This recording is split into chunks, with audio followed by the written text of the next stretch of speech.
Okay, hello everyone, welcome. Thanks for joining us. This is our epic live stream history series, The Crusades. Let's go ahead and get started. This program is being recorded, and my name is Robert Kellerman. I'll be one of your co-hosts. I'm really just kind of working behind the scenes today to help with the technical stuff. Why don't we go from right to left? Zakar, you want to introduce yourself? Sure. Let me put the camera on, sorry.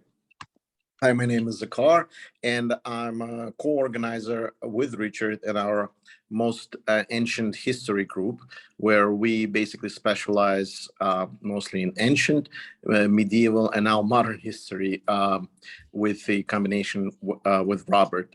For example, ancient history, we do Roman, Greek, Mesopotamian, Sumerian, Akkadian, Egyptian history for Middle Ages, and a little bit earlier, it's mostly Richard that does Middle East presentations, and those are usually on Thursdays. The Roman history is on Saturdays, and then we do one-off like Qing Dynasty, and then we'll do 100-Year War in Europe. And then we'll, and then Robert will mention there will be a Ukrainian. We'll probably change the title to Ukrainian War, Part 2. This is also, we're going to have about 6 panelists, and please tune in for that. So that's I'm done with that. Sorry, go ahead. Oh no, it's okay. Richard, why don't you introduce yourself real quick? I'll go through one more slide and then I'll turn things over to you. Sure.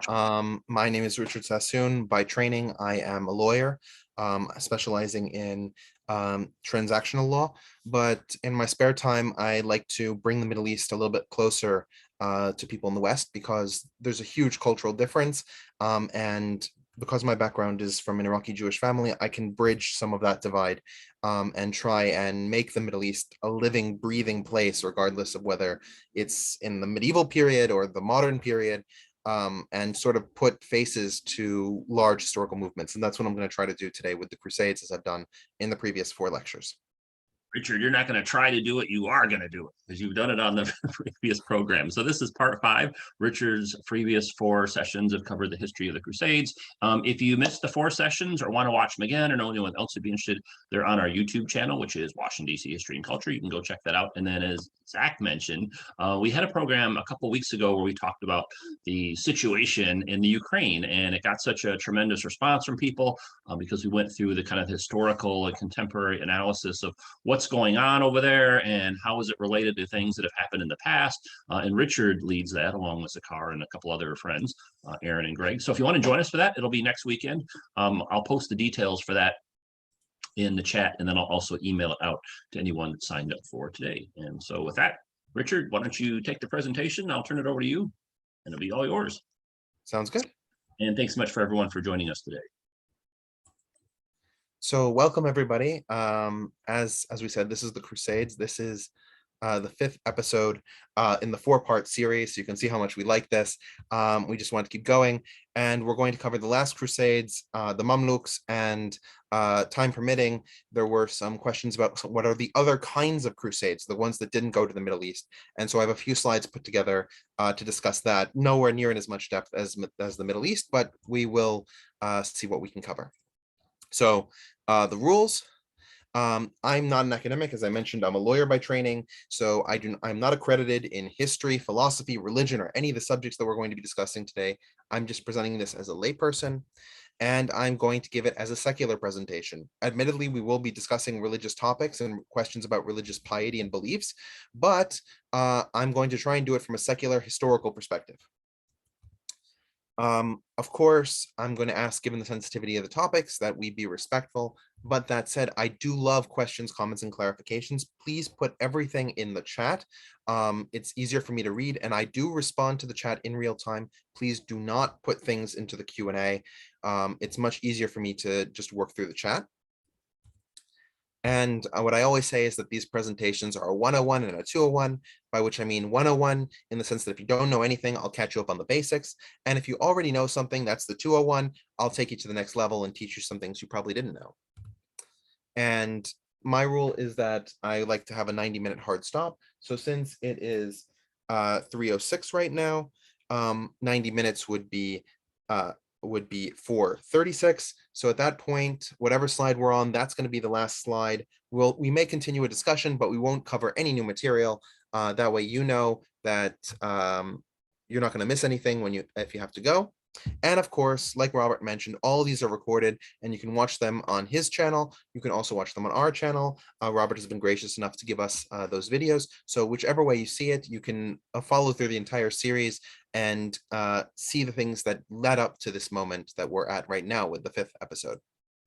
So to remind everybody, we had gotten to the period where the Mongols were now an active part of Middle Eastern politics.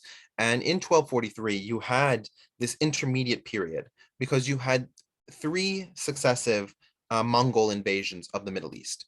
You had the first invasion under Genghis Khan himself, and that was primarily in the eastern part of what is today Iran, modern Afghanistan, Turkmenistan, in this sort of area. And it was a very brutal invasion, which I cover in extensive detail in my 14th episode of my Middle Eastern history series. But what's really important is that we have this first invasion in the eastern part of the Middle East. We have a third invasion that will take place in 1258. Starts in 1258, continues until about 1260 or so, and we're going to go more in depth about that as sort of the third wave. But then there's this sort of intermediate period between the end of the 1220s and the beginning of the the end of the 1250s, sort of that 30-year bracket, where you have expansion, but it's not with the same pace as you would see under the later Mongol leadership. So in this period, you have Baiju Noyan, and Baiju Noyan is appointed the governor of the region, and he leads a direct attack against the Seljuk Turks. We remember the Seljuks were a Turkic dynasty that was based in Anatolia, and he completely defeats the Seljuks in the Battle of Kusadagh, the Battle of Hairy Mountain, and he does so with an alliance of the Armenian Kingdom of Cilicia and with the Crusader states of Antioch and Tripoli, which are vassals, all 3 of them being vassals of the Mongols at this time period. And because of the Seljuk defeat, the Seljuk Sultanate of Rum continues as a vassal state also, but of the Mongols. And in 1307, it disappears from the pages of history, even in that limited capacity. So at that same time, we talked about how that Mongol advance really changed geopolitics around the eastern side of the Caspian Sea, let's say. And you had 2 different states, the state of the Kipchaks and the state of Khwarezm.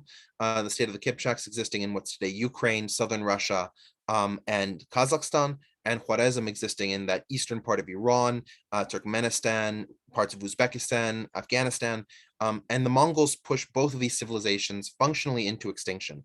The Kipchaks move into the Kingdom of Hungary, some of them. Others of them are caught and sold as slave labor. These Mamluk, right, these slave soldiers who are bought by large numbers by Sultan As-Salih Ayyub of the Ayyubid dynasty. And that's the dynasty that's ruling Egypt.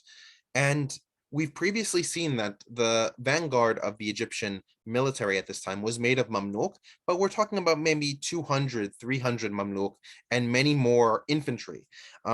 Sultan As-Salih Ayyub buys nearly 1,000 of these Kipchak slaves, which is significantly more than anybody else, and creates an entire class now of Kipchak slaves that are working together to secure Salih Ayyub's power. And with these Kipchaks and with the displaced Turkic leaders of Khwarezm, because Khwarezm is completely destroyed by the Mongols, those leaders then become a mercenarial force. So you have the Mamluk, you have the Khwarezmians. They crush the Crusaders at the Battle of La Fourbi. Over half of the Crusader knights that were in the Crusader states at that time were killed in this battle. And after this point, the Crusader states begin a period of spiraling into weaker and weaker states with fewer and fewer noble families to hold them together. We also discussed the Seventh Crusade. And in the Seventh Crusade, we were introduced to 2 very important personages that we're going to follow through the rest of today as well. You have King Louis IX of France, and King Louis IX was a pious Catholic king.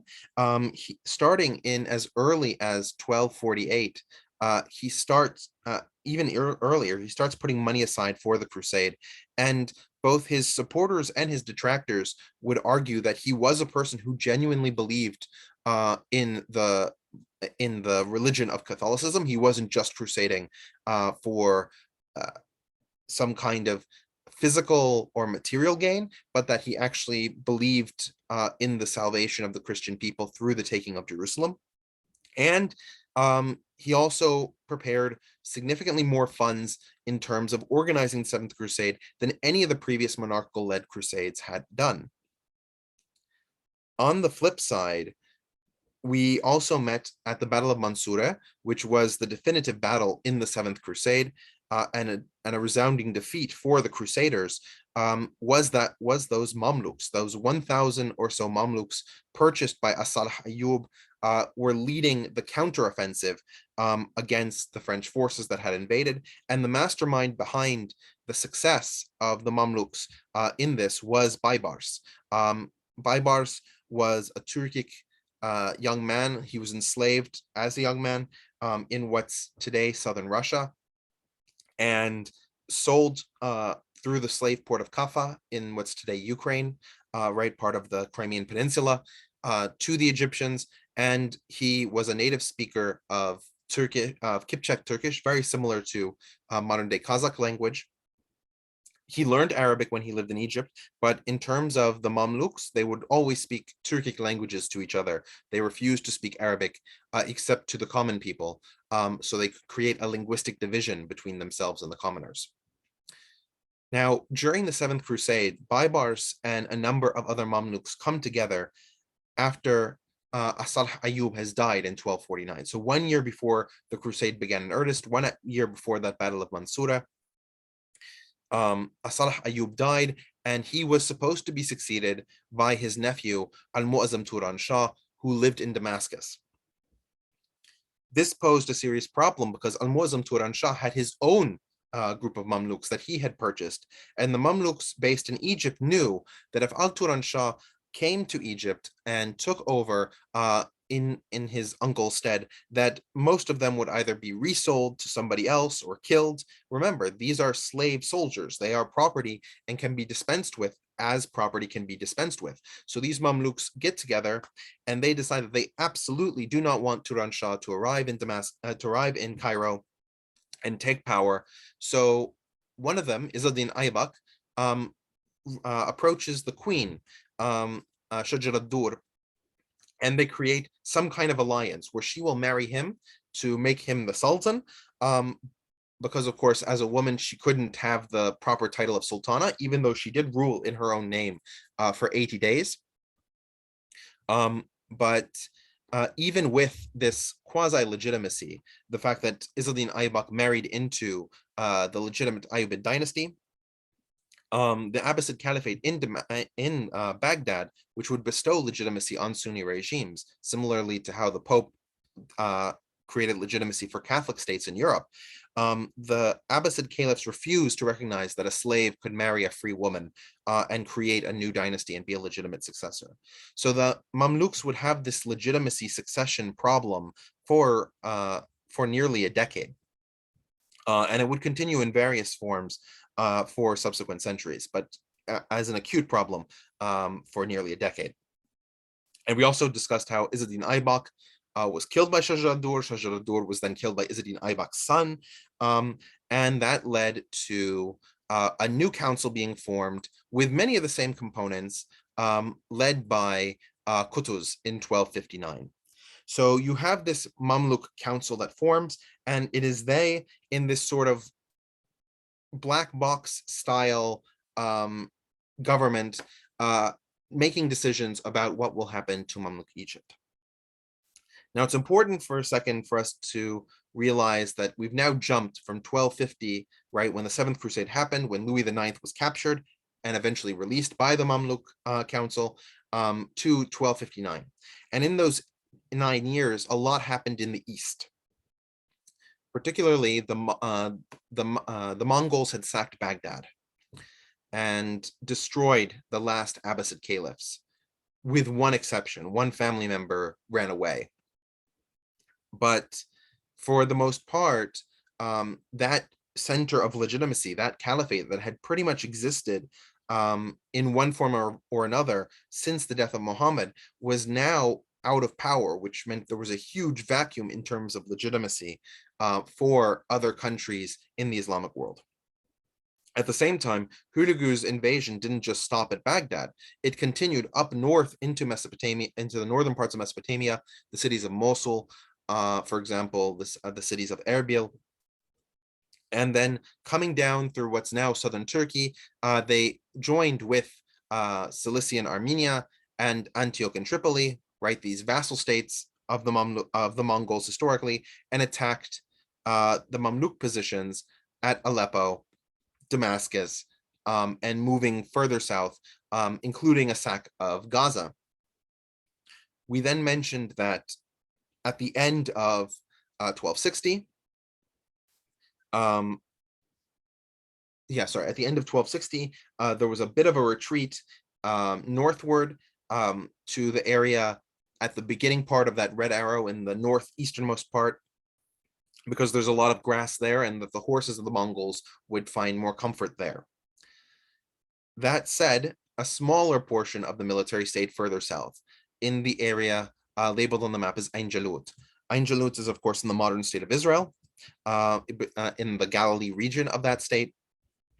And there were about 20,000 Mongols commanded by Kitboka, who was himself a Mongol, but a Christian Mongol. Which is what facilitated his relationships with many of the Crusaders. Now, Hulagu Khan, who had arrived in the Levant with over 100,000 soldiers, left in early 1260 because of a dynastic dispute in the Mongol Empire. And this meant that Kitboka was alone in that area around Ain Jalut with 20,000 soldiers. At this point, Sultan Qutuz of the Mamluks tells Baibars to lead a charge against Qutuz, against Kitboka and the Mongols, in order to force them out of the region. And it's worth pointing out a number of things about the encounter between Baibars and Kitboka. The first thing is that one of the techniques that the Mongols had used is a technique that Turks had used, and we discussed in several of the earlier presentations, which is what is called the feint, F-E-I-N-T, right? The feint. And what this is that you'll send a small number of cavalry, especially light cavalry that can move quickly, to the enemy front, attack the enemy to engage them, and then retreat. That retreat looks to the enemy as if it is a retreat away from combat. But in actuality, it is a retreat towards the larger force, and then that force encircles the advancing cavalry of the opposition and absorbs it. Now, the Mongols, being steppe people, also use this feint technique. So it's interesting to see is that Baibars, as a person from the steppe who had been trained in many of the same types of horse riding and attacks as the Mongols, actually attacked the Mongols at Ain Jalut with this same technique. He sent his cavalry divisions to attack Kitboka and then withdraw to a larger force that Sultan Qutuz held in the mountains towards the southern point of Ain Jalut. And this effectively encircled the Mongol forces. They were cut down from 20,000 to 10,000, and that remaining 10,000 fled under Kitboka. And this secured all of the Levant region for the Mamluk control. There's several other points that we should make. If we look at the directionality of the Mamluks, we see that they first come from Egypt, they go through Gaza, straight through what is, of course, the Crusader states, to arrive at Ain Jalut, right? The Kingdom of Jerusalem is all along the coast. You can see here that it's primarily in the northern part, but some parts of it did extend further south. So the question is, of course, why were the Mamluks able to go through that territory of the Kingdom of Jerusalem, given that the Mamluks and Jerusalem had a negative relationship? And it's this: the Crusader states of Antioch and Tripoli were vassals of the Mongols, but the Crusader state of Jerusalem hadn't yet chosen whether to become a vassal or not. The other Crusader states were saying that it should. The Mamluks, however, sent an armistice to the Kingdom of Jerusalem, hoping that they could forge an alliance against the Mongols. Now, the Crusaders were torn because the Mongols were like nothing the Crusaders had ever seen. The size of their forces, the equipment that they had, their ability to bring down death and destruction were beyond reckoning. And the Crusaders knew that the Mamluks, as negative as their interactions had been, would not be as violent, would not be as destructive as the Mongols by orders of magnitude. So they wanted to have this alliance, but at the same time, they had the pressure from the other Crusader states to form an alliance with the Mongols. So they chose the middle route of neutrality, but neutrality permitting the Mamluks to march through their territory. And this was key because moving through the Crusader state territory meant that the Mongols were not ready for the direction with which Baibars approached them, which gave him the element of surprise and led to his victory. This is one of the few victories in history against the Mongol forces. There are a few others, but this one was when the Mongols were nearly at the height of their power. As I mentioned, Hüdagu Khan had only left the area a few months prior to this interaction. And so it was a massive sea change in terms of how people could see the Mongols, because finally they were defeatable. Now, in order to sort of keep us on track in terms of time, we remember from last time that there was this Francocratia, there was this Latin Empire that was based in Jerusalem, that was based in Constantinople, and that was founded in 1204. Now we're in 1260, right, with that Battle of Ain Jalut.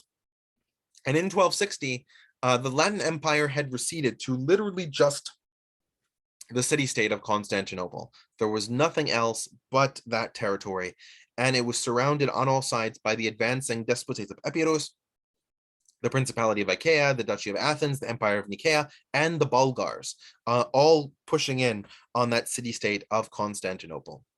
And it was at this point that Michael VIII Palaiologos of the Empire of Nikea was able to discover one of the secrets, or rather he knew of one of the secrets in the walls of Constantinople. And that's called, and it's what's called the Postern Gate. You have the main gates of the city, right? These large looming structures, but you also have smaller gates that are only known to locals and are usually shut. But if you are a local person and you knew that behind a church stood this postern gate, this hidden gate, you could invade through that route. And that's exactly what happens. So Michael VIII Palaiologos leads a Byzantine force from the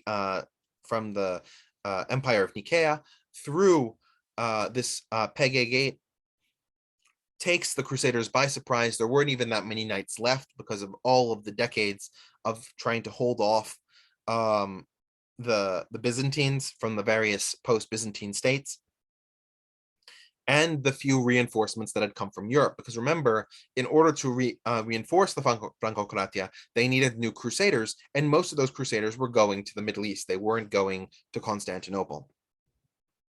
So Palaiologos enters through this Pege Gate, and the reason he knows about this Pege Gate is because one of the previous generals of the Byzantine Empire, Alexios Strategopoulos, was familiar with its exact location. As I said, it was hidden behind a church. So unless you knew of its location, you would be unable to find it.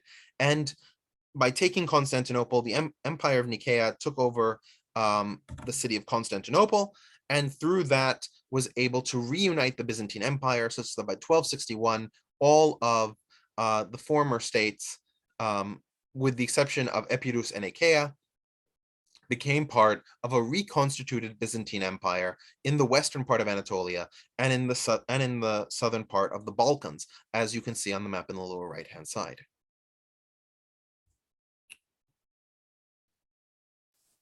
All right, so after the Battle of Ain Jalut, Baibars decide. Somebody's asking, where is Nikea? if you look at this map, inside the Empire of Nikea, that sort of light red one, you can see the city of Nikea. And that's where it is. The city of Nikea is usually pronounced in the West as Nicaea, but Nikea is the Greek name. And so it's the one that was used at the time. And most historians, when they refer to this empire, call it the Empire of Nikea, not the Empire of Nicaea. It also happens to be where the Nicene Creed was written, if you're familiar with that from Christian tradition. All right, so in 1260, Baibars and Kutuz had a discussion, and Baibars wanted to be compensated for his spectacular victory at Ain Jalut. He wanted to have control of the Levant region, and Kutuz disagreed. So Baibars invited him on a hunting trip that Kutuz did not come back from, sounding eerily like Bush and Dick Cheney, except there wasn't a happy ending. So Baibars then crowns himself Sultan of the Mamluk Sultanate and is on this quest for legitimacy. So the first thing that he does in order to secure this legitimacy is that he finds one of the last Abbasids who survived when Hulagu Khan destroyed Baghdad, right? And he finds this Al-Hakim I. Now, the picture is not of Al-Hakim I. I couldn't find one of him. There are coins stamped in his name, but that's not nearly as fun as looking at a face. So, Caliph Al-Hakim I was a very distant relation from the last Abbasid caliph. And so his ability to bestow legitimacy on Baibars was limited by that fact. But that said, Baibars settled him in Cairo, and the Abbasid dynasty would continue in Cairo until the city was conquered by the Ottomans in 1517. So for nearly 250 years, to a little bit more actually. And Caliph al-Hakim finally recognized the legitimacy of the Mamluk Sultanate from a religious perspective. That said, the declaration of this new Abbasid Caliphate based in Cairo was not as well received outside of the Mamluk Sultanate as the Abbasid Caliphate in Baghdad had been. And we're going to see, for example, that the Hafsids in Tunisia declared their own caliphate, arguing that they themselves were also descendants of the Quraysh tribe, which was one of the requirements to declare a caliphate. And so they saw no reason why that the Abbasid Caliphate was broken, that they should take the mantle. So that was the best that Baibars could do on his question of legitimacy, but he also needed to convince the Egyptian people that the Mamluks were indeed Muslims. Remember that most of the Mamluks were converted. They weren't born Muslim. They were, as part of their enslavement process, they were forcibly converted. Now, Baibars in particular was born a Tengrist, right? A believer in the great sky, which was a popular belief in Central Asia at this time. But Baibars, after his conversion to Islam, was a very pious Muslim, at least in his own view, and in the view of many Egyptians. He built numerous mosques, especially in Cairo. In particular, there's the Baibars Mosque. You can see that it still survives to this day in Cairo. There are several that he built throughout the country as well. He was seen to go to services very often, and he often spoke in a religiously Islamic way. That is to say that he was thanking God for various things, that he inculcated a sense of divine will, right? He'll use the expression, inshallah, if God wills it, all these kinds of things to create a religious image for himself. He even supported the creation of Islamic schools. He built schools for all four of the major Sunni, he built physical schools, madrasas, for all of the four Sunni schools of thought, right? Within Sunni Islam, there are four distinct schools of thought. These are, sect is too strong of a word, but they have slight differences between them in terms of, for example, when you do ablutions, do you wash your hands 3 times or do you wash your hands twice? Right? So there are these very ritualistic questions, and the four schools disagree slightly on these different issues. He himself was a practitioner of Hanafi, of the Hanafi school, but he supported all four schools in building physical madrasas, and from these schools he created a new bureaucratic class of judges or qadis that were sent to the various provinces, and these qadis would rule on local issues, sort of like an arbitrator. If you're curious as to what that would look like in a real life situation, I would advise watching Steve Harvey's Judge Show. Not because I'm a fan of Steve Harvey, I think he's hilarious, but that's a different piece. The way he runs the court is actually very similar to the way that these qadis would run their courts, using sort of a general understanding of legal principles, even if they're not legally accredited, and using solutions that don't fit into a modern court architecture, but do fit into the more loose organization that exists during a medieval situation. But it wasn't just building mosques and schools that Baibars occupied himself with. He also spent a significant amount of time building actual architecture. In particular, he built numerous bridges and roads. And you can see here, this is the Baibars Bridge from the city of Lod in modern Israel. And it's still inscribed as Baibars left it, with his own lions. That Baibars used the lion as a symbol of his person and of his power, and his Quranic invocations for the construction of the bridge. Now, in addition to all of this development and organization, Baibars was also a cunning military general, and he led a number of campaigns against the Crusaders in the Crusader state of Jerusalem, in Antioch, and to a lesser extent around Tripoli. So in 1265, he besieged the fort of Arsuf. Now, Arsuf, if we remember from our discussion of the Third Crusade, is right along the Mediterranean. It's in the modern state of Israel as well.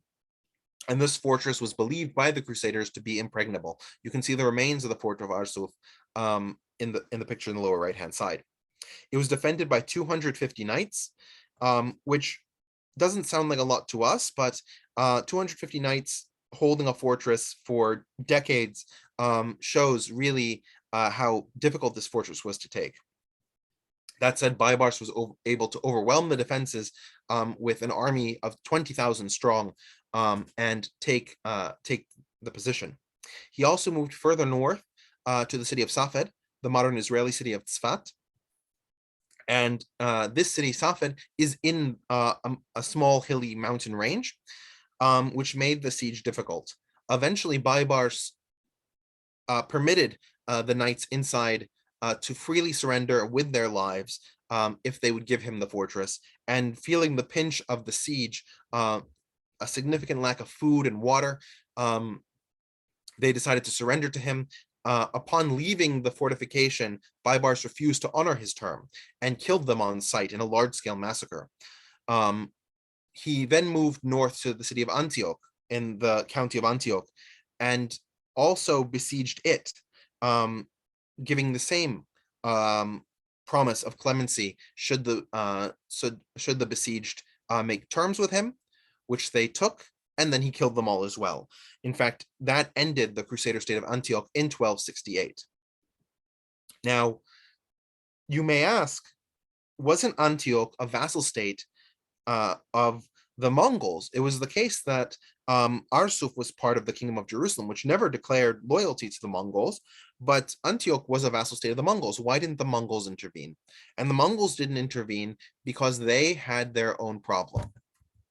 And we can discuss it a little bit more here. When Menke, the great Khan of the Mongols in 1260 died, there was a huge battle for succession among the different Mongol princes. And this battle of succession led to the Mongol Empire splitting four ways. You had the Golden Horde, you had the Ilkhan, you had the Chagatai, and in the far east, you had the Yuan dynasty of China. So you had these four different states, and the Golden Horde and the Chagatai were allied against the Ilkhans. and the Ilkhans being the part of the Mongol Empire that resided in the Middle East. So while there was an alliance between the vassal of Antioch, right, the county of Antioch, and the Ilkhanate was now bordering two Mongol states that were deeply antithetical to the Ilkhanate. And Baibars understood this relationship very, very well. And starting as early as 1262, when the Golden Horde under Berke Khan declared war on the Ilkhanate, he made an alliance with the Golden Horde. And the two of them agreed that they would jointly attack the Mongols and their vassals at the same time in order to make each one's chance of victory more likely. It's also worth noting that Berke Khan was himself Muslim. He was a Mongol who had converted to Islam, and so Hulagu Khan's destruction of the Abbasid Caliphate in Baghdad poisoned the relationship between the Golden Horde and the Ilkhanate. It would never recover. The Golden Horde and the Ilkhanate would go to war several times over the course of the Ilkhanate's longevity, which would end in 1335. The Mamluks also maintained an alliance with the Golden Horde to get more Mamluks, because remember, the Golden Horde controls all of the areas historically of the state of Cumania, of the Kipchak state. So in order to buy more Mamluks to facilitate the creation of new Mamluk councils and new Mamluk armies, there was now a relationship set up between the Golden Horde and the Mamluks, where the Mamluks would buy from the Golden Horde. And the Golden Horde facilitated a significant part of its economy through this slave trade. The Mamluks, in turn, having the money to buy it through their trade with India and their selling of spice to the Europeans. There's a question about this map. I can send you a copy if you send the email address, or just reach out to me on Meetup with your email address, and I'll send you a copy of this map.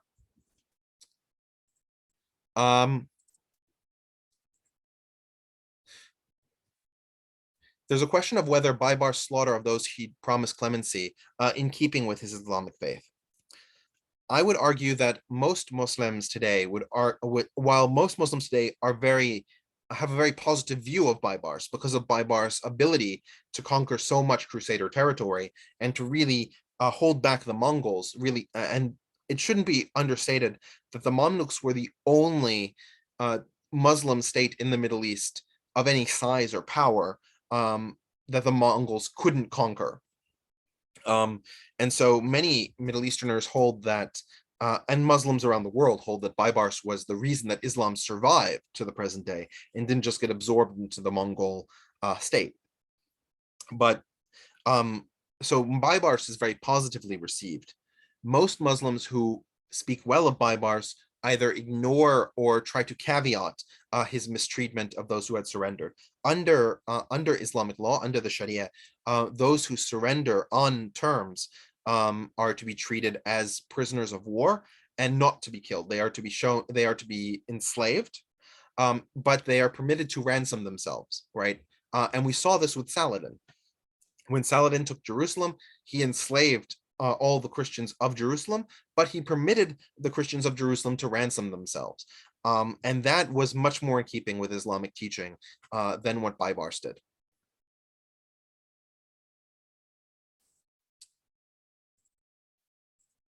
Okay, so now that we get to 1270, and the Mamluks under Baibars have consolidated their hold in Egypt and in the Levant region, Louis the Ninth decides that he wants to launch another crusade. He takes up the cross again, and he puts together a French led force departing from the city of Aigues-Mortes in the south of France with Charles I of Anjou. From Aigues-Mortes with his son, and he does so in the name of Charles I of Anjou. Now you have this very strange situation where instead of going for Egypt, which was the stated plan, and instead of going directly to the Holy Land, as most Christians would have expected, he arrived in Tunisia. And his arrival in Tunisia was not an accident. There are several guesses that we have as to why he chose Tunisia, but he did choose Tunisia on purpose. The first guess is that Tunisia under the Hafsids had historically been a vassal state to Charles I of Anjou, who ruled part of southern Italy, what's called the Kingdom of Sicily. And they had been a vassal state, but recently under Muhammad al-Mustansir, when Muhammad al-Mustansir had declared himself caliph of the Hafsids, they had broken off their vassalhood to Sicily. And since Charles I of Anjou was a relative of Louis IX, it was done in order to bring Tunisia back into vassalhood to Charles I. That's guess number one. Guess number two is that given how effectively Baibars had defeated Louis IX in the Seventh Crusade, marching through the Nile Delta, and given how the Fifth Crusade in the Nile Delta was similarly ill-fated, and that every time the Crusaders had gone to Egypt, it had not gone over well, perhaps he thought that an invasion through Tunisia and then a land access to Egypt would be an easier way to take Egypt rather than trying to get through the Delta. That's a possibility. Another possibility is that he had heard rumors that Caliph Muhammad al-Mustansir was permissive of Christianity and had spoken to a number of Christians in Europe. So perhaps he wanted to convert to Christianity. And if he had converted to Christianity, that would create a beachhead in North Africa for future Crusaders. That's a possibility too. So between all of these different possibilities, some combination thereof, Louis IX arrives in Tunisia. The crusade, however, does not work out very well. Outside the wall, they begin to besiege the city of Tunis. And while they're doing the siege, about half of the Crusaders contract dysentery, including Louis IX, who dies due to his disease outside of the walls of Tunisia, and his son, who then took the crusade after him, sued for peace with al-Mustansir. Al-Mustansir was actually quite generous in his terms. He allowed all of the Crusaders to leave. He accepted to return to being a vassal of Charles I of Anjou.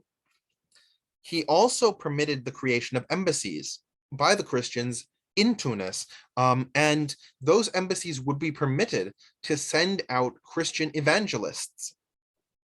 And so you have a long history of Christian monks in Tunisia as a result of the Eighth Crusade. But, as I said, all the Crusaders had to leave, and so they got in their ships and they went back to France with some degree of victory, but nothing close to what they had hoped for. While the Eighth Crusade was underway, Baibars had started moving towards Tunisia to attack the Crusaders in Tunisia. But after al-Mustansir had negotiated terms, he returned back to Egypt, apparently contented that the Crusaders would not strike again.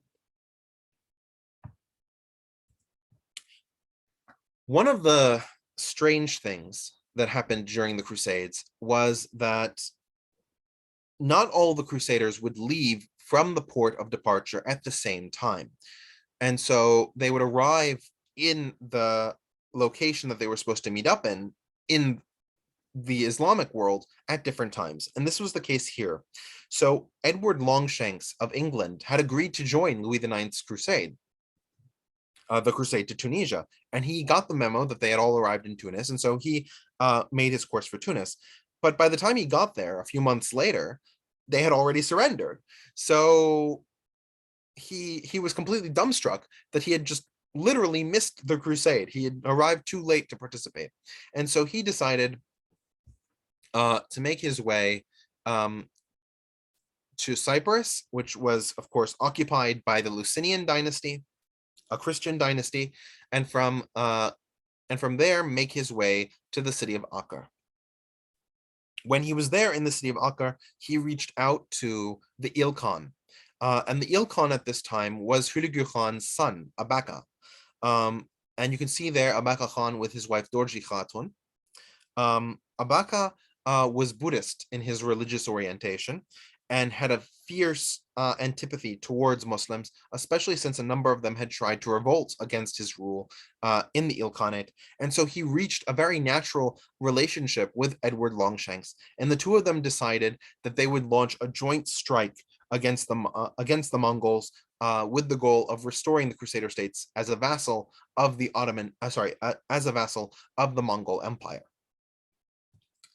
This did not work, and it didn't work because Ilkhan Abaga could not consolidate his forces to join in the pincer with Edward Longshanks. What happened is that the Mamluks reached out to their Golden Horde allies and requested that the Golden Horde attack the Ilkhanate and draw away their forces, which the majority of them were drawn away. Only 10,000 Mongols, under the lead of a lower level general named Samagad, entered into the Levant region and attacked Mamluk positions in Aleppo and Apamea. However, these attacks were not properly timed with the Crusader strikes. So the Crusaders Samgad attacked in 1271, but in October. Edward Longshanks attacked in November. Then you had, so the Mamluks were able to transition their forces from fighting the Mongols in the north to fighting the Crusaders in the south, and neither were able to make significant progress against the Mamluk defenses. There's a question of what did the Crusaders want in Tunisia. It could be any of the three hypotheses that I gave, which is the return of that state to vassalhood of Charles of Anjou, the idea that Tunisia could be a useful beachhead for an attack into Egypt, and an attack from Egypt as a beachhead into attack into Israel. And it could be that there were rumors swirling around that al-Muslim wanted to convert to Christianity, which was false, but those rumors did exist. And so Louis IX thought that he could create a Christian ally in the north of Africa. So it's one of those three possibilities, or perhaps a collection of all three, or some other reason that Louis IX never disclosed. We also know that while he was in Acre, Edward Longshanks was attacked by an assassin, one of the last assassins trained at Alamut. We know that Alamut was destroyed in the 1250s by Hulagu Khan, but there were still some assassins left. Now, we don't know who commissioned this assassination, because the assassins killed people both for their own geopolitical reasons and when they were paid as mercenaries by others. So it may well have been a Mamluk who paid an assassin to kill Edward. It may well have been the assassin's own actions. It could have been a disgruntled Crusader party. We don't know what led to this attack. Regardless, Edward was able to foil the assassin, and you can see here a lithograph of Lord Edward killing the assassin that tried to assassinate him while he was in the Middle East. There's a question as to what caused the discoordination of the attacks. There was nothing other than bad communication. So they were sending letters back into each other, and so their attacks just missed each other. And Samagad could only attack when he was given permission by Abaga Khan to attack, right? Samagad being the Mongol general. And Edward simply, their wires got crossed and they attacked at the wrong time. They weren't ready for each other. And that's why they lost.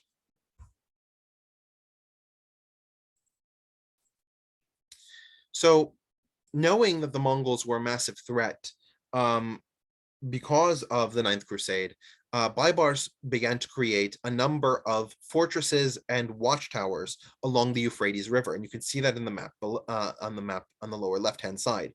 Many of them with fire pitches, which is that at the top of the tower there would be a fire, and if the fire were lit, you could see it at a distance and light another fire, similar to that set of beacons in Lord of the Rings, Return of the King, right, where the fire spreads and it spreads a message very, very quickly that the Mongols were invading, and then troops that had been amassed at one point along the Euphrates could move to intercept that Mongol group crossing.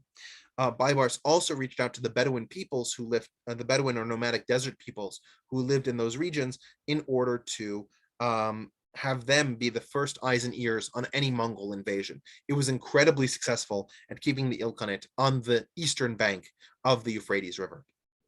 You can also see that the Crusader kingdoms had basically been limited to very small coastal regions under Baibars. But Baibars was not content only to be on the defensive with regards to the Mongols. Whenever the Mongols were in a weaker position, he launched attacks. And there were two major raids that he's very famous for.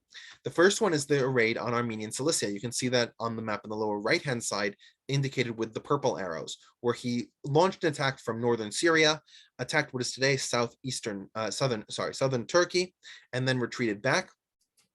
In that raid, he effectively defeated the Armenian kingdom of Cilicia and put it on that downward spiral to its eventual destruction. He also managed to recover a lot of loot from that area.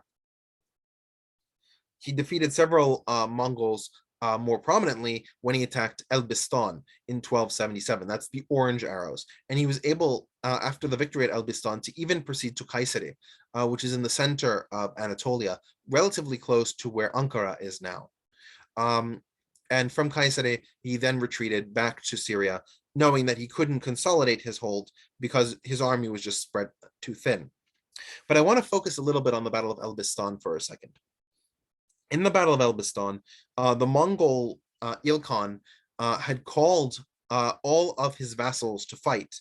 So the Cilicians were there, the Georgians were there, but the Seljuk Turks refused to join, and they were led by their Grand Vizier Pervaneh. Pervaneh refused to bring his troops to battle, which is why the Mongols were decisively defeated at Elbistan. And this led to massive recriminations by the Mongols against the Seljuks. Significant Seljuk cities were wholly depopulated by the Ilkhan's army, but the Ilkhan's army could not penetrate that Euphrates border that Baibars had set up. And so while Pervaneh and his Seljuks suffered immensely from the Mongols, the Mamluks were able to simply recover the wealth that they had taken in that raid and remain safely behind their border. Baibars also went into Makuria, which is a very surprising attack from Egypt, because in the early 600s, there had been a fight between the Rashidun Caliphate, the first successors of Muhammad, that had conquered Egypt in 639, and the Nile kingdoms, the Sudanese Nile kingdoms, like Makuria at that time. They had signed what was called the Bakt, or the peace agreement, and that Bakt had survived pretty much untouched for nearly 600 years, 700 years, resulting in Sudan at this time being a very Christian place. You can see the Cathedral of Faras on the lower right-hand side. This was a cathedral built around the year 700. And there were still cathedrals being built throughout the 1200s in Makuria, especially in the city of Faras and close to Kasari Brim. However, and you can also see, for example, this is in the center, this is Wadi Asabwa, which is in southern Egypt today, part of Makuria at the time. And you can see that the Christians actually covered over part of the Egyptian hieroglyphs and put a Coptic priest over it to show their connection from ancient Egypt through the Egyptian church, right? The Coptic church being an Egyptian church. Klipt being an Egyptian way to refer to themselves as Egyptians, coming from Aegyptos, right? The Greek word for Egyptian became Aegyptos Gipt, Klipt, Copt, right? So the Egyptian church, the Coptic church. So this violation of the Bakt, the violation of this peace agreement, was very surprising. That said, the Mamluks were able to make strategic gains against Makuria and annex it into their Mamluk state for a time. And after that, they continued to receive tribute from the Makurians long after Baibars had died. As regards the Crusader states, they were severely limited. Remember, Antioch had fallen to Baibars in 1268. So The two remaining Crusader states were the Kingdom of Jerusalem, which of course did not control Jerusalem. It was based in the city of Acre in what's today northern Israel, and the county of Tripoli, that was based in the Lebanese city today of Tripoli. And the successors to Baibars, Kalawun and his son Khalil ibn Kalawun, launched the attacks on Tripoli and Acre respectively, defeating the forces of the Crusaders arrayed against them in 1289 in Tripoli and 1291 in Acre. There were some remaining battles. For example, the fortress of Ruwad was taken in 1303, Ruwad being a small island off the coast of Lebanon that was a Crusader fortress. But the fall of Acre was the end of the Crusader states in the east, and all of the Levant would come under the control of the Mamluks and stay under the control of the Mamluks for nearly 250 years. No, 200 years and change. You can see on the left-hand side the Kalawun complex, which is a large mosque. Kalawun, like Baibars, wanted to prove his Islamic credentials and built a large mosque complex in the center of Cairo. And yeah, so that pretty much ends the Crusades. Now, there are some other points to make. One of the interesting things is the Mamluk stability. Now, the Mamluks presided over the most unstable time in the history of the Middle East, which, considering what the 20th and 21st centuries of the Middle East look like, sounds like a very strong statement to make, but it really isn't.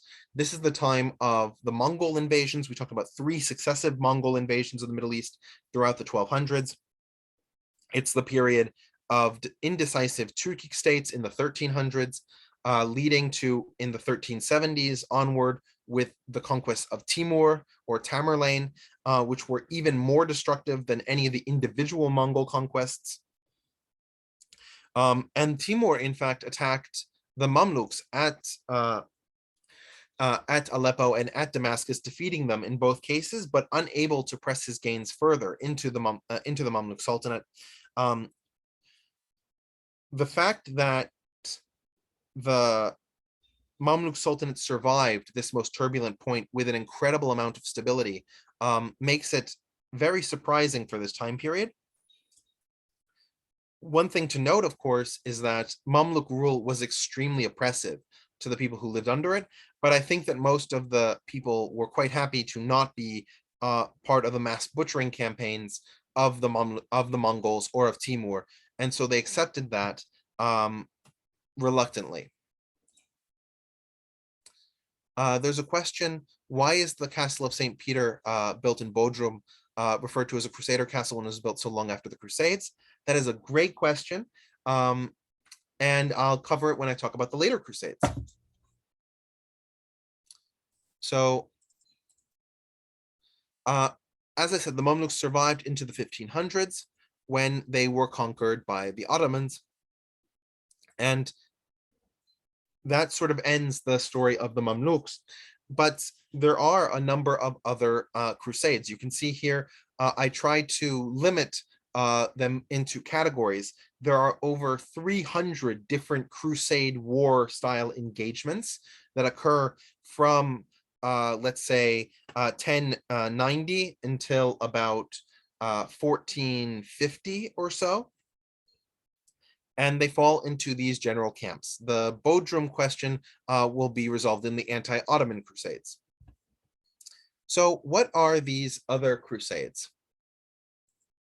You've got the original Spanish invasion from North Africa into the Iberian Peninsula, and you can see almost all of Spain ends up under Arab control by 732.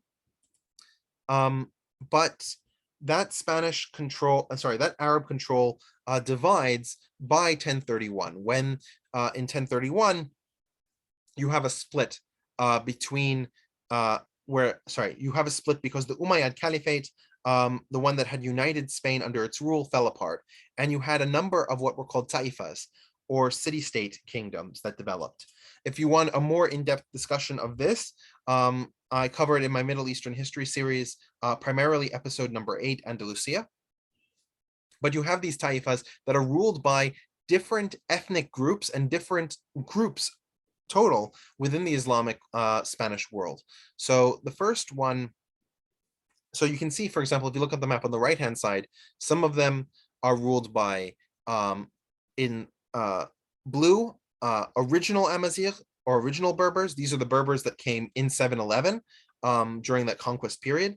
You have in green, new Berbers. These are Berbers that had come in subsequent invasions closer to the year 1000. You have ones that are in light orange, and these are ruled by Slavic slaves, Sakaliba. We've talked about Sakaliba before. These are the white-skinned equivalent to the Mamluk, right? These were primarily bureaucratic or soldier slaves taken from what is today Ukraine, primarily some parts of Russia, and some parts of southern France.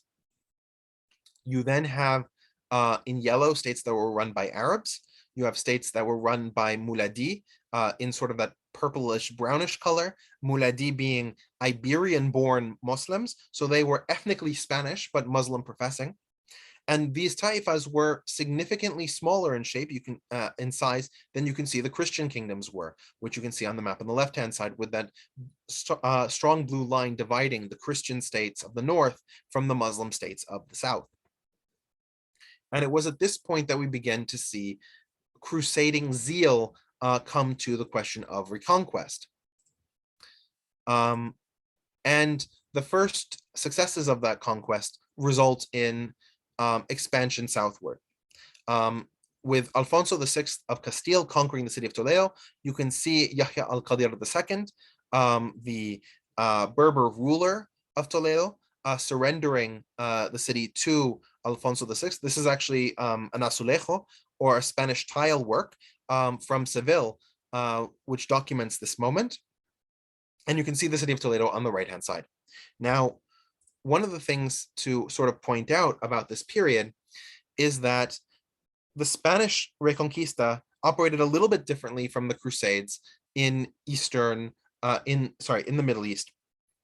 The first thing is that the Spanish kings of the various kingdoms, Castile, Leon, Navarre, were in control of who could come and who couldn't come. They would choose when the fighting stopped and when it started. And this was very different from the Middle East, where in many cases the arriving kings or nobles would have power over the Crusader states and lead them into battle, right? That's what happened with the Second Crusade, where a number of the nobles said, don't attack Damascus. Damascus is our ally. And the Crusader king said, why would you be allied with Mohammedans? Let's burn them to the ground. Which, of course, resulted in fiasco. So the Spanish kings had a lot more control over when fighting would stop and start. The Spanish kings also made alliances with the taifas. And so you had situations where where the taifas would pay vassalage to the Christian states of the north. You'd have situations where a taifa and a Christian state would attack another taifa. You have a number of different situations in that world. Another interesting point is when we see leaders in the Spanish Reconquista, like El Cid Campeador. You can see a statue of him in the city of Burgos. El Cid, his true name is Rodrigo Diaz de Vivar, and El Cid was very famous. In fact, that name Cid is a Spanish corruption of the Arabic Sayyid, meaning sir or prince, because he served at the command not just of Alfonso VI of Burgos, but also of a number of Taifa states, especially Saragossa. Now, when he would fight for whoever was willing to pay him, and this was actually quite common. The Christians would fight for Muslims, Muslims would fight for Christians. You had this very sort of strong interplay dynamic where it mattered much less the religion of the person against whom you were fighting than it mattered whether they were part of a particular alliance or not.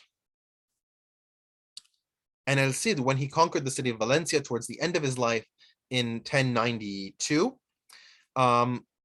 he held that city with a majority Muslim population, and as far as we are aware, there were no forced conversions and there were no massacres of the Muslim population, because El Cid had no problem with Muslim populations. He had lived among them for years in Saragossa. Now, we eventually have a clear papal bull given by Innocent III in 1212 for Crusaders to join the Spanish. Remember, 1212 is right after the Fourth Crusade, but not yet in time for the Fifth Crusade. Sorry, right. Yeah. Because remember, the Fifth Crusade was in 1219. So we have this situation where a crusade is called against the Taifas of the south that have been unified under a Moroccan invasion, Almohad invasion, and we end up seeing the Battle of Las Navas de Tolosa, led primarily by the Spanish corralling these crusaders to fight against the Muslim states. And after that victory, the Almohads generally receded. And you can see on this map the growth of the Reconquest in terms of the territories that the Christians controlled. Each new color further south represents a new period of expansion. And you can see that the pink region of southern Spain, of what's today the modern provinces of Andalusia, Murcia, Valencia, and the Portuguese province of Algarve, were all taken by 1270. But the Kingdom of Granada would not start losing its land until 1470, 2 centuries later, because Granada became a vassal state and it was protected by the Sierra Nevada mountain range, which prevented invasion from the north. One of the interesting things to point out is, as the Reconquest was going on, treatment of Muslims and Jews within the Catholic states of Spain was generally good. There was discrimination, certainly. There were certain roles in government that these peoples could not have. There were certain taxes that they might have to pay, certain districts that they couldn't live in. It wasn't perfect, but they lived together. In fact, many of the kings of Castile during this period called themselves the leaders of the 3 religions, referring to what was called the convivencia, the living together of these groups. As Spain became more and more unified under Christian rule, the leaders became more and more intolerant, and the popes, who were already very intolerant of Muslim and Jewish presence, made it increasingly important for the kings of Spain to treat their Jewish and Muslim populations harshly, resulting in pogroms throughout the 14th century against Spanish Jewry and Spanish Muslim residents, and the expulsion of the Jews from Spain in 1492, the expulsion of the Jews and Muslims from Portugal in 1497, and the expulsion of the Muslims from Spain in 1536. All right. We then go to the Northern Crusades. Now, the Northern Crusades were interesting in that when we talked about the Reconquista and we talk about the Middle Eastern Crusades, we imply something, but I don't think I've stated it explicitly. Islamic civilization was at or above the level that European civilization was in terms of its organization, its administrative capacity, its hygienic nature, right? Water, sewage. It had more advanced roads and internal architecture. And so they were conquering a more established society. In the case of the Northern Crusades or the Baltic Crusades, we are dealing with a population that is significantly less developed than the European counterparts who invaded it. And it started first with the conversion of the monarchies within Scandinavia, particularly Sweden, Denmark, and the eastern parts of northern Germany and Norway. These areas, with their new Christian kings, began crusading further east into what is today Poland, today Lithuania, Latvia, Estonia, and Finland. The first iteration of these crusades are what are called the Wendish Crusades in what is today Poland. And the Wends were a Slavic group that had previously been trading with Christian Europe, but with this crusading fervor, they began to, the German speakers began to invade these Wendish areas and began to convert them into German-speaking areas. In fact, these areas of what is today Western Poland would be German-speaking until the end of World War II, when the Germans were forcibly migrated further west. There were 15 million Germans throughout this region in 1945 that were forcibly expatriated by the Russians following World War II. Now, after the Germanification of the Wends, you also have the Swedes invading what is today Finland and conquering many of the coastal regions. They converted the people from their shamanistic religion to Christianity.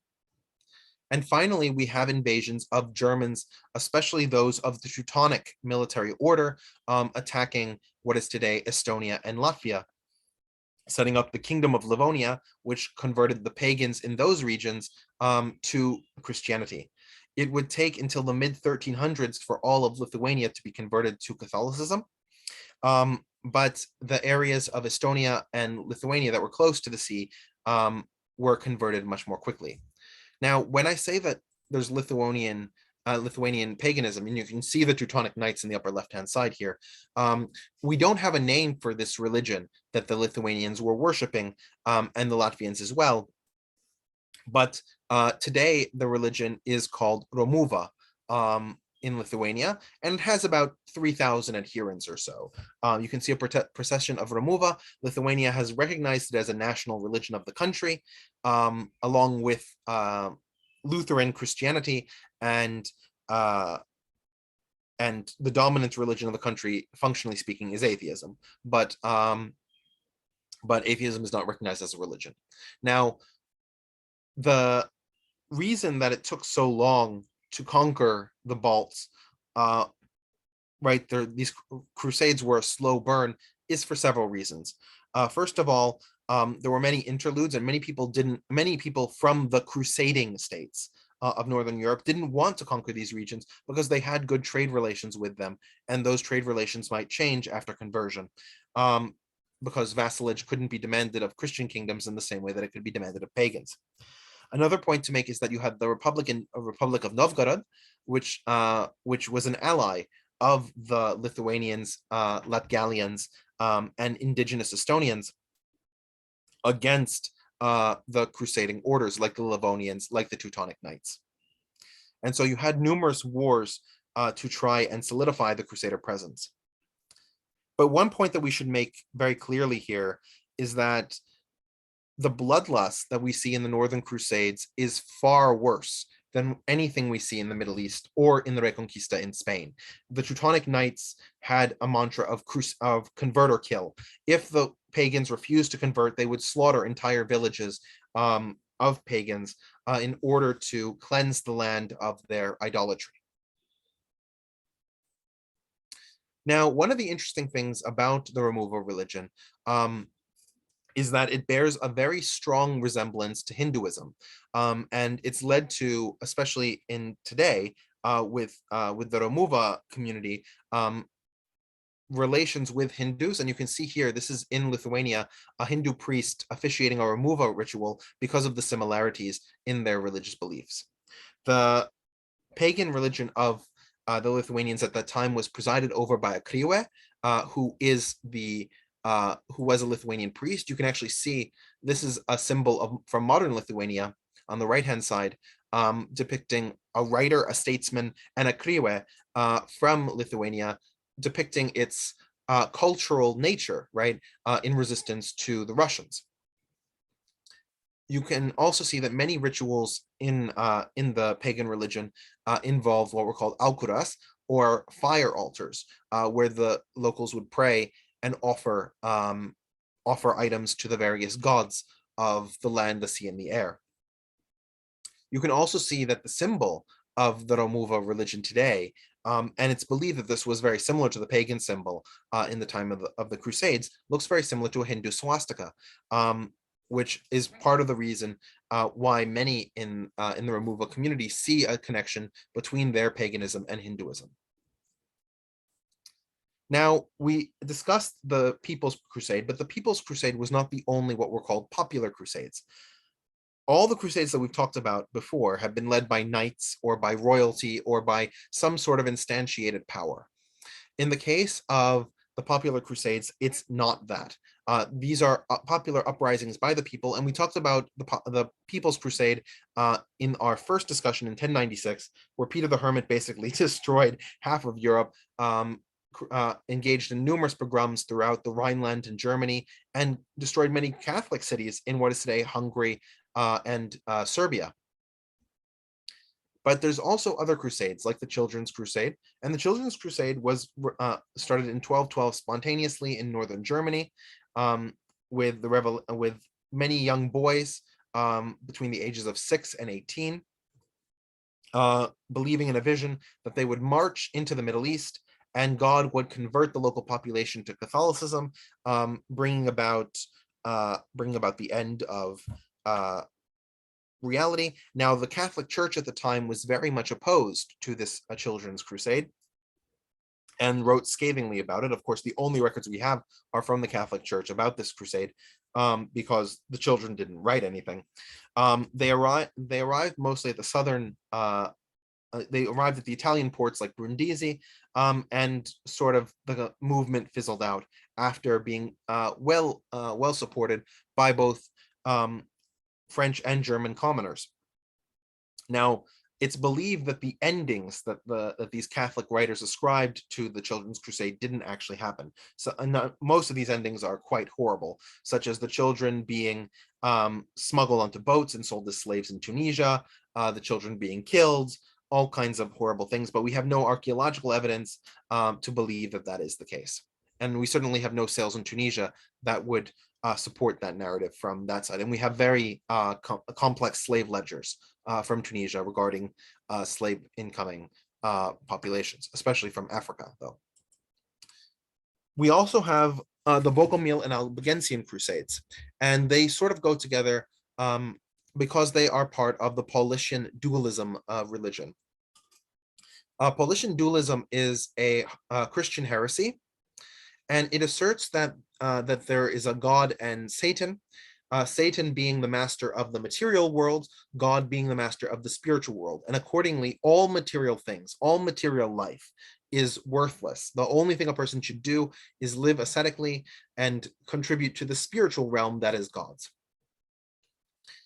It also argued that the Catholic Church in particular, due to its hoarding of wealth, due to its power on earth, was itself a manifestation of Satan, not a manifestation of God. It's also worth pointing out that the Paulicians ascribe to what is called the Marcian Heresy in terms of their belief, meaning that they believe that the Old Testament God and the New Testament God were not the same person. And in fact, the Old Testament God was the devil, meaning that the Jews were devil worshippers by fiat. And that any Christian that followed any aspect of the Old Testament was himself engaging in devil worship. But the faith and piety of the people who believed in this religion, who advocated for this religion, was obvious to all those who saw it. And so the Paulician heresy spread throughout Europe in various areas. It was particularly concentrated in what is today Bosnia, with the Bogomils, and in the south of France with the Cathars. And you can see a Bogomil tomb. Unfortunately, very few of the documents that we have survive that are pro-Bogomil. Almost all of them were written by the Catholic Church, and almost all of them are disparaging. But we know that they were a very large population because when local leaders were asked to crush them, like King Stjepan Tomašević, who was king of Bosnia at the time, the last king of independent Bosnia before it was conquered by the Ottoman Empire. When he was asked to fight with the Catholic states against the Ottomans, he said that the Bogomils under his control were more favorable to the Ottomans than the Catholic Church, because the Ottomans would allow them to practice freely and the Catholic Church would not. And so he refused to join the alliance with the Catholic states, and Bosnia was conquered in 1464. So on the flip side, we have the Albigensian Crusade, right, which is another group of Paulicians. They were supported politically by Raymond IV of Toulouse, and that is why they were able to survive for as long as they did in the late 1200s. Most of the Paulician communities were not supported by any noble or military backer. And so they were immediately destroyed by the Catholic Church and its military forces because of its ability to command the various nobilities and states. But Raymond VI of Toulouse defended the Cathars in order to further concretize his hold over the south of France and to disconnect himself from the French monarchy, which was extending further south from its base in Paris. And for those of you who are familiar with the Protestant Reformation, this has a lot of echoes of the German princes who declared that they were Protestant, not because of their profound belief in Protestantism, but because of their ability to separate from the Catholic Church through the declaration of Protestantism. All right, and so Raymond VI sort of defends these, and so these Albigensians are excommunicated by Innocent III, and he declares a crusade on them. You have numerous massacres, especially at the French city of Béziers. There were also this crusade drained populations that could go to Jerusalem or Constantinople in the latter part of the 1200s, because it was much easier for French people to go crusading in the south of France than it was for them to go all the way to Jerusalem. You also see that Catholics, before engaging in crusades, tried to convert the Cathars through disputation. Now, this is a Catholic painting showing that when the books of the Cathars and the books of the Catholics were thrown into the fire, the books of the Catholics remained unscathed, proving the veracity of the Catholic belief and the incorrectness of the Cathar belief. Of course, the Cathars, to the extent that we understand their history and mythology, have the story in the other way around. Eventually, the King of Aragon even fought on the side of the Cathars in order to secure perhaps his hold in southern France and prevent the invasion of the French into Catalonia. But in 1307, the Albigensian Crusade was concluded, and all of the Cathars were either massacred or tortured. You can see this is an inquisition and torture of the Cathars. Cathars were particularly susceptible to the auto de fe punishment that was also visited upon supposedly false converts of Jews in Spain after 1492. This was an earlier iteration of that punishment, and it is excruciating in terms of that a spike would be put into your mouth, spikes would be put into your arms, you would be forced into them by the weight of gravity. It's a grueling torture. Yeah. We also have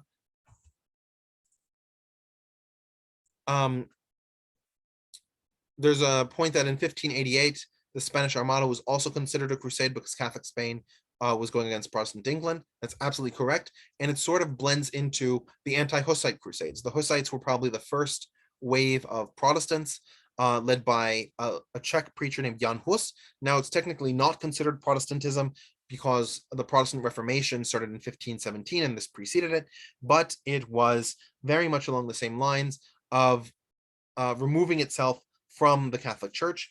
And they had among their leadership incredible noble families that could field military arms, like Jan Žižka. You can see on the left-hand side, he's a national hero of the Czech Republic today. Žižka led numerous battles against the Crusaders, and while this painting shows the Crusaders killing the Hussites successfully, in reality, the Hussites won nearly every battle they were engaged in, and this battle and these battles were presided over because of the presence of hand cannons, which were the first form of guns that would eventually develop into arquebuses, muskets, rifles, and then the modern gun. And so these hand cannons gave a decided advantage to the Hussites, who were able to produce them of their own power. The Hussites eventually fell due to overwhelming numbers of Catholics, but it required 5 separate anti-Hussite crusades in order to bring down this pre-Protestant Reformation. We also have the Political Crusades, which are where the Pope used the power to crusade against his political rivals, and in particular, you have Frederick II Hohenstaufen. As we remember, Frederick II controlled all of the territory around the Papal States, and so the Pope used crusades in order to directly attack Frederick II. He declared a crusade against, for example, Mark von Eilenver. Wow, I can't speak today. Mark Vard von Anweiler, who was the Holy Roman Empire's legate in the Kingdom of Sicily. And Mark von Anweiler was a Catholic. He was a believing Catholic, and yet crusade was declared against him in order for the Pope to try and consolidate its land holdings in the south of Italy. Similar crusades were declared against Frederick Hohenstaufen and his successors in the Holy Roman Empire for the Catholic Pope to use that as leverage against him. And finally, you have the Anti-Ottoman Crusades, which goes to the question that I deferred answering on earlier. The castle of St. Peter at Bodrum was built in Bodrum, Turkey by the Knights Hospitalier in order to fight the Ottomans. It would eventually be taken by Suleiman the Magnificent in 1522, but it was part of the Crusades against the Ottoman Empire to keep the Ottomans out of Europe. The first waves of those crusades occurred in 1396 when Sultan Bayezid I was at Nicopolis, which is on the Bulgarian-Romanian border along the Danube River. It's on the Bulgarian side, on the southern side of that on the southern side of that river. And Bayezid I was supported by his ally Stefan Lazarevich, who was from Serbia. Serbia had come under the control of the Ottoman Empire in this period. Sorry, that means that Bosnia fell in the 1300s, not 1400s. But so Stefan came under Bayezid I's power, and they were confronted by a crusade led by Jean de Neve of France and Sigismund I, King of Hungary.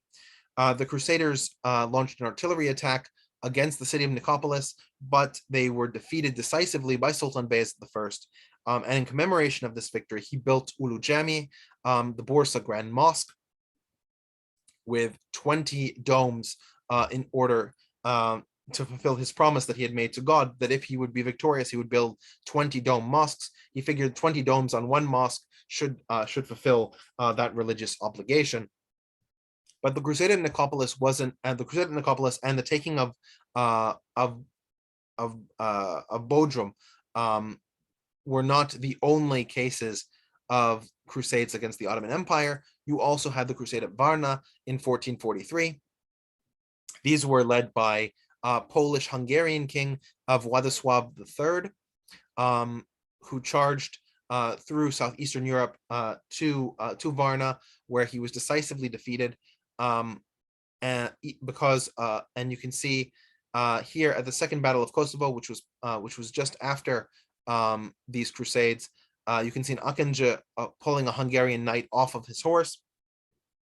The Crusade at Varna was a decisive defeat for the Europeans, and meant that the Ottoman Empire would maintain its holdings in the Balkans and begin to threaten the main part of Hungary, which it did attack under Suleiman the Magnificent, right? That's the Battle of Mohacs in 1526, and the conquest of Budapest several years later. And that's it. That's everything. So any last comments, questions, curiosities?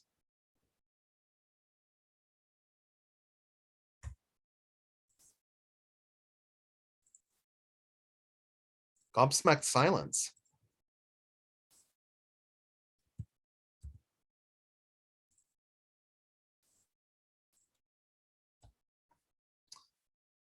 All right, I think if there are no comments or questions, okay. If there are no comments or questions, I think this might be where to close it out. So this has been a fantastic, I hope you guys have had as much fun as I've had.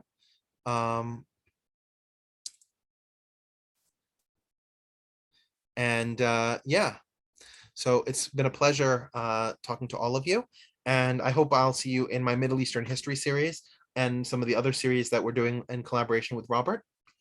While you're here, I'm curious, I was thinking of putting together a modern East Asian history series, and whether you guys feel that it would be better in the summer or in the winter to do that. please leave your thoughts. You're asking who is the Christian leader of Iberia during the time of El Cid? The leader during that period was Alfonso VI in Castile, but there were other Christian kingdoms. I don't know who all the kings were in the other Christian kingdoms at that time, but it was Alfonso VI in Castile, and the two of them had a massive falling out for about 30 years before they reconciled. And during that period, that was when El Cid was primarily serving the Taifa of Saragossa. There's a question of, is there any particular collection of maps you'd recommend for deeper study? I find my maps in all kinds of different places. The thing is, I sort of know what I'm looking for, so it's kind of easier for me to find. But if you want to sort of see the world through history, there's a website called geocron.com, which I put in the comments. And Geocron is really incredible in that it shows maps from pretty much every age in history. If you're looking for something like vassalhood, you're not going to see it on that map, but that map will give you a good idea of pretty much all the major states at any time period. There's a question of, was Ramon Berenguer associated with Alfonso VI? Ramon Berenguer, I think, lived at the same time as Alfonso VI, but he was the king of Aragon, or he was either the king of Aragon or the kingdom of the counties of Catalonia. Let's see.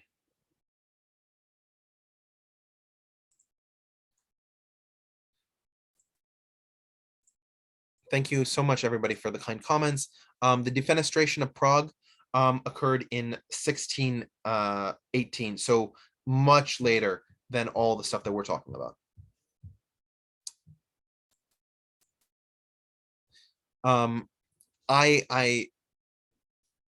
There's a comment that the presentations are better at 2 o'clock. I agree. I prefer 2 o'clock myself. The 3 o'clock was out of concession to Robert. He had a different activity going on. Two of you are raising your hands. I can't do anything. So if you want to ask something, please put a comment. There's a question of which venue can I listen to your Middle Eastern presentations? If you're a member of the New York History and Culture Club, those will always be there at on Thursday nights at 7 p.m. Eastern time, or if you'd like, in that meetup group, there is a link to all the previous presentations, and you can watch them with a slight delay on YouTube. And we just finished our 30th presentation. Our 31st presentation is this upcoming Thursday. It's on Tanzimat's Ottomanism and the Russo-Turkish War of 1877 to 1878. Which will discuss the modernization of the Ottoman Empire and where it succeeded and where it failed.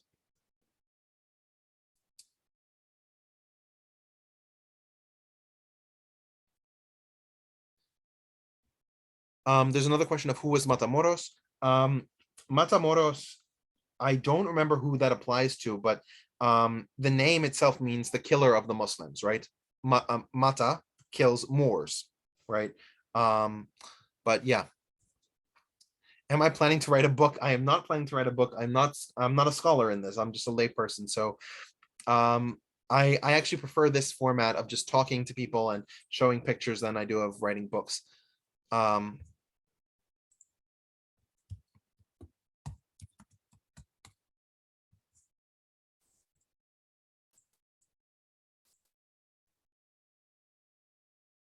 Thank you, Robert, for putting up all the links to all the previous entries into the Crusader series.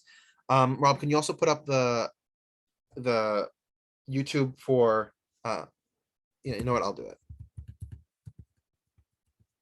Okay.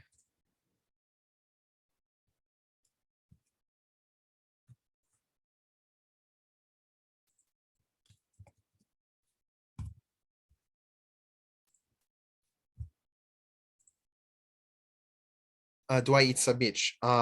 Once in a while, I eat sabich. It's very tasty. I don't know what else to say. I love eggplant. So any way it's prepared is always fun. Let's see.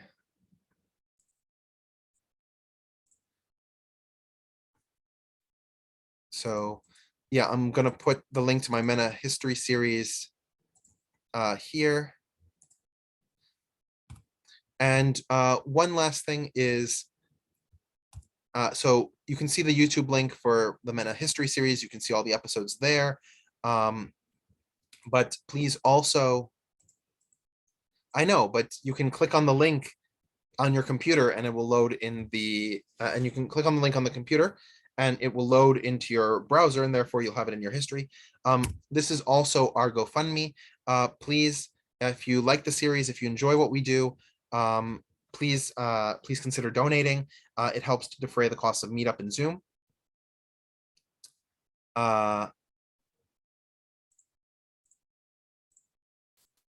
So thank you everybody for attending, and I think if everybody's got those links, we can sign out.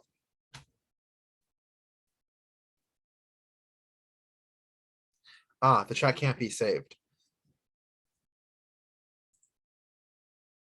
I'll put all the links into I'll put all the links onto the meetup page for this meetup. So everybody will be able to see it.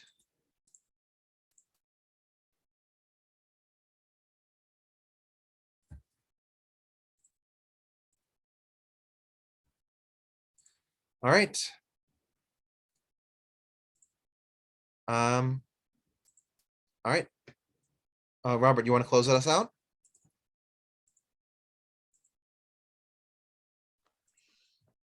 Richard, is that a wrap? I think that's a wrap. I think we finally finished the Crusades. Yeah, it seems like a lot of people enjoyed it. And I think as I discussed with you, Robert, it makes the most sense to do the East Asia series in the winter. That will be actually a longer series because there's a lot more to cover, a lot more timelines. I already have most of the material, so throwing it together won't be that difficult. And that will be China, Korea, Japan, and Vietnam, basically from about the year 1000 to today. Yeah, and hopefully you can join us next weekend for the discussion that Richard's going to be leaving on the Ukrainian war. So we'll send out the information for this. We don't have the Zoom set up for that just yet, but we'll send that out in the near future. So be on the lookout for that as well. Sounds good. And that's a program where Richard and his friends kind of go through the history of the Ukraine and how it relates to everything that's going on there now. And it's really fascinating. So I was going to say my friends are much more accomplished than I am in regards to being able to opine on this kind of situation. Aaron is a military expert, having served for over 20 years in the U.S. Armed Forces. Greg and Zach are both from the former Soviet Union. Greg having grown up in Moscow, and Zach having grown up in Uzbekistan, but both of them understand the Russian mentality to a far greater, and Mikhail as well, if he joins us. Mikhail also grew up in Moscow. We also have another member who's joining us from a Ukrainian NGO. So lots of different people with an incredible amount of expertise to sort of answer the burning questions on the Ukraine and the Ukraine situation, sorry. And I'll be there to MC it and to sort of give a historical grounding for where we ended up in the Ukrainian situation. Yeah, it's really awesome. So we'll send out the information for that for anyone that's watching us today live. Yep, sounds good. Okay, Richard, that's been awesome. Thank you so much for your time. This has really been fascinating. I don't think anyone realized all the different complexities or the nuances of the Crusades and all these different people and events and places. And wow, exactly. It was really amazing. No, exactly. It's like next time you go to a cocktail party, you turn around and say, "Have you heard of the Anti-Hussite Crusades?" It's a huge thing with Jan Žižka and a bunch of hand cannons. It was a huge deal. Yeah. Oh no, it was awesome. So really great.